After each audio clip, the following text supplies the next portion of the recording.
And I was on my knees every day. I was praying. Went to every deeper life campaign I could. I wanted to be a spiritual giant. I just spent all of my time focused on um, growing spiritually so that I could be the one to fill the gap. So your college experience is done. Where do you go next? You got the whole world in front of you. What did you choose to Yeah, that's good. Well, I didn't have a job offer, but I was doing the music for this free church.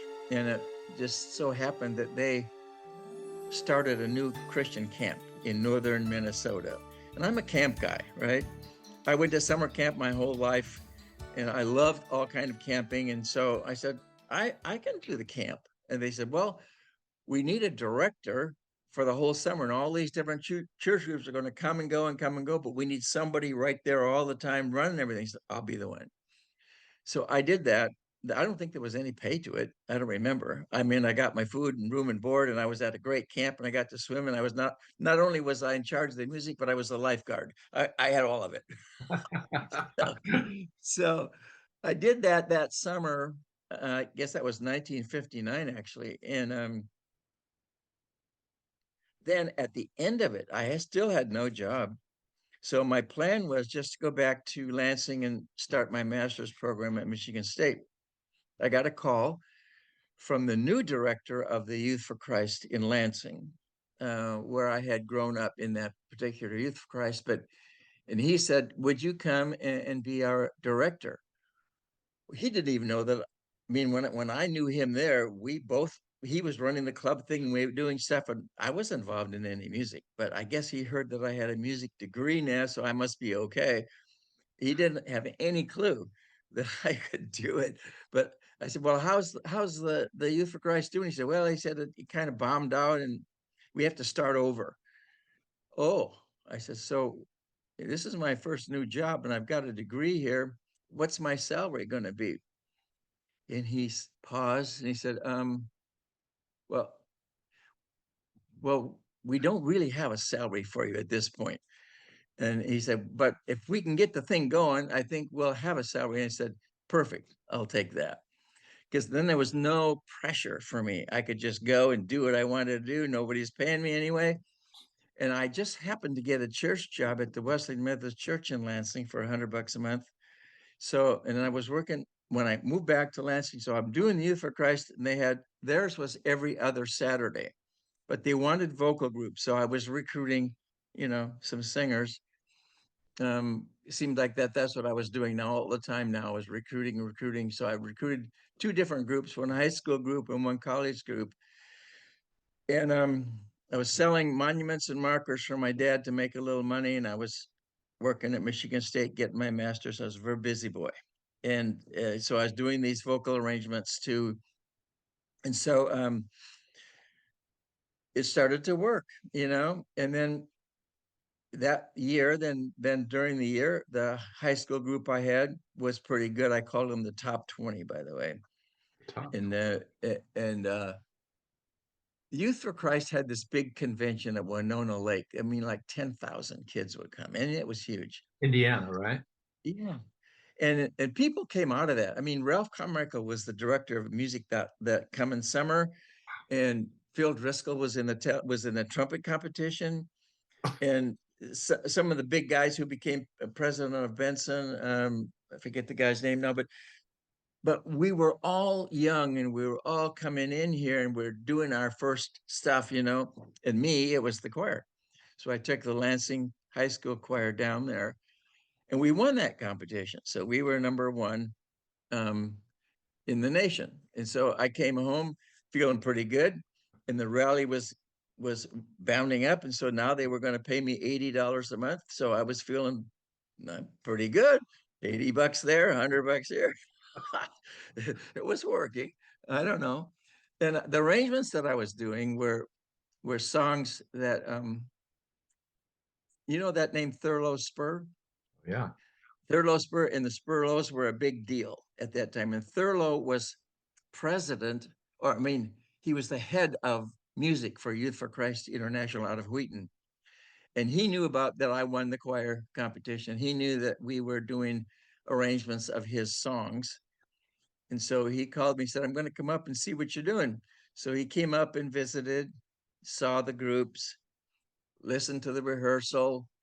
And then he said to me, he said, I've got to do some music at the Maranatha Bible Conference coming up here.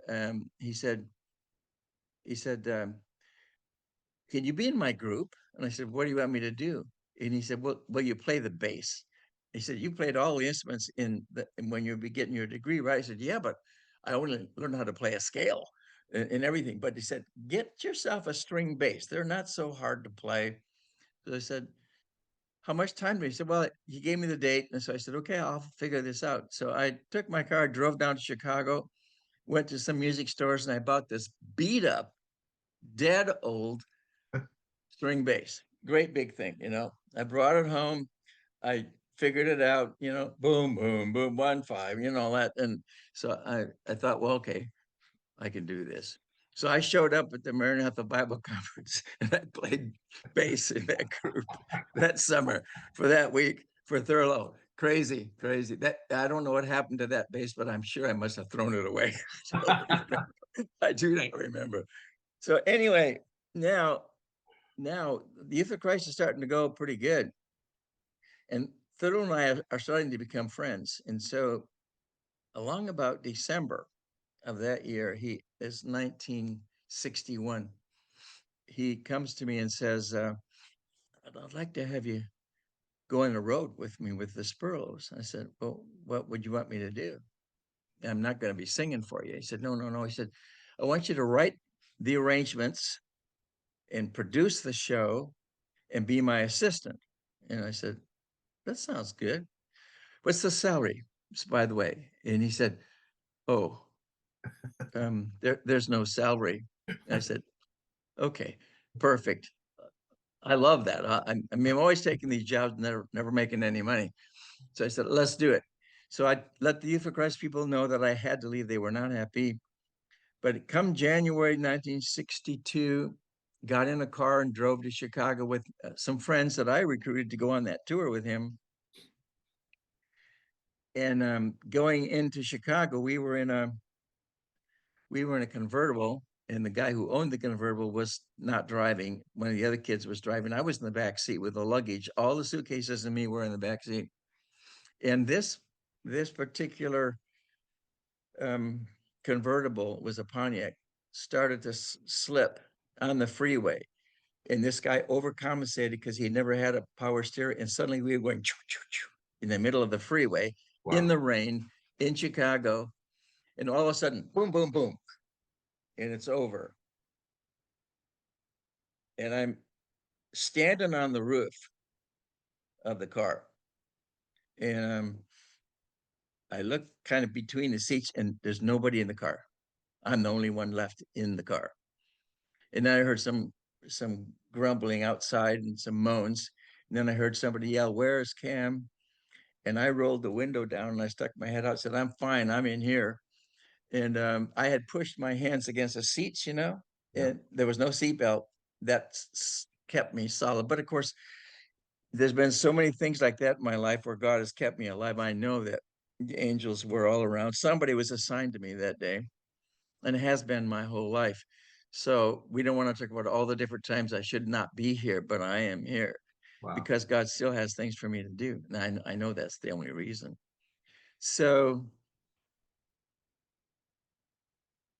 the driver had hurt himself on the way out, so he went to the hospital, and the rest of us went on to the first rehearsal. We went to the rehearsal that night, and then the kid hurt his leg on the way out when he got thrown out, but he was with us the next day. So God protected us in that moment. But the whole idea about this tour was really fun because we were cutting across from Chicago to Seattle to the World's Fair, and we were meeting up with all these different Youth for Christ chorales, and we would rehearse with them. And then Thurlow's wife would leave them some blue taffeta, and we'd tell the boys what kind of suits to rent, and then we'd move on. And then the deal was when we came back, they would have all these outfits, and we'd have the big concerts, and we'd do them all the way back. Now we were maybe a month into that tour, And Thurlow came to me and he said, I'm sick. I've got hepatitis. I've got to go home. I want you to take over the group for me. And I said, so now I'm going to be the director of the Spurlows. And he said, yeah. I said, okay. So he went home, and now I'm getting baptized. I'm in a bus with all these kids, and we're all the same age, you know. Yeah. And every night I've got this plan, and I'm meeting people. I'm meeting YFC guys. I'm meeting major artists. There was one called Gloria Rowe. She came and she was part of some. He'd have these artists come in and sing with us in our concerts, and she sang with us one time, and she thought I was. She said to me, "I can't believe you're such the best. You're the best conductor I've ever seen." And I said, "Well, I'm brand new. I don't know if I'm any good or not." But she said, "You are good." So Wow. I went with that, and she helped me get a little Christmas musical I was working on published with Rhoda Heaver. So things were starting to happen. My little world was opening up, and this was 1962. And I was seeing the country from Chicago to Seattle. And Thurlow got well enough to come and direct the Seattle at the World's Fair concert. And then he went right back to bed. Bad guy. Anyway, he just had to have that concert. He couldn't any young green guy get that concert. No way. So anyway, I took it all the way back home, and then he joined us at the end, and there we were again at Winona Lake, and we were the Spurlows now, and we did a big concert, and Thurlow came to me and he said, "I want you to be with me forever now. I mean, it's going to be you and me 50-50." And I said, 50-50, that doesn't work. He said, "Who makes the final decision?" And he said, oh, well, 49 for you and 51 for me. I said, "Thurlow, I love you. I've been invited to go to Portland Youth for Christ as their music guy. They're the top rally in the country, so now I'm going. As much as I love you, and we've been friends ever since. I mean, our whole lives, we've been together in musical projects. He directed my David musical in Jerusalem. I mean, he and I have been side by side. I've sent lots of Continentals to be Spurlows over the years, and some of those Spurlows have come to Continentals, like Daryl Gardner, for example. Yeah. I mean, he was with the Spurlows before he was ever with us. So now I'm going to be driving from Lansing, Michigan to Portland, Oregon. I have zero money. Nobody's been paying me for a long time. So I think it through. I think I can make it. So here's the true story. There was no credit cards, right? I got to the outskirts of Portland, and I looked through my billfold in my pockets, and I had 10 cents left. That's it, a dime. I pulled up to a phone booth. I used that dime, and I called the head of the Youth for Christ in Portland, who had hired me. I said, "Here's where I am. I'm almost out of gas, and I have zero money, but I think I can get to your house. Where do you live?" And I drove to his house, and they gave me an advance. And so now I'm in Portland, Youth for Christ. They had the biggest rally in the country. Now they have 1,500 kids every Saturday. Wow. Okay, my job is to produce a show, basically, and have plenty of music ready. And everybody was coming. The big name artists of the year were there. Stuart Hamblin was there one night, and it was one of his songs I first used with my little choir that I made out of the big choir when I was in college. It was called "It Is No Secret What God Can Do, What He's Done for Others, He'll Do for You." Anyway, that was his song. So anyway, now I'm there, and in the fall of '62, we took some of the kids from the Portland Youth for Christ down to Ensenada. We didn't sing much, and it wasn't really a choir tour, but I got that bug again. And I was already recruiting in all the high schools around Portland. And we'd set up auditions in every one of them, and lines of kids would come. We're going to be auditioning for a teen chorale at the Youth for Christ at Benson High School every Saturday, da da da da da. When I got 25 stinking good singers, right? And I decided to call them the Continentals. Have you ever wished you could gift your life-changing Continental experience to someone else? Well, you can. Your monthly giving can make a huge impact for our teams all over the world. Did you know that this year, we'll have more than 20 Continental groups on the road, communicating in 7 different languages? The Continental story goes on, so keep writing your part of it by being on our support team.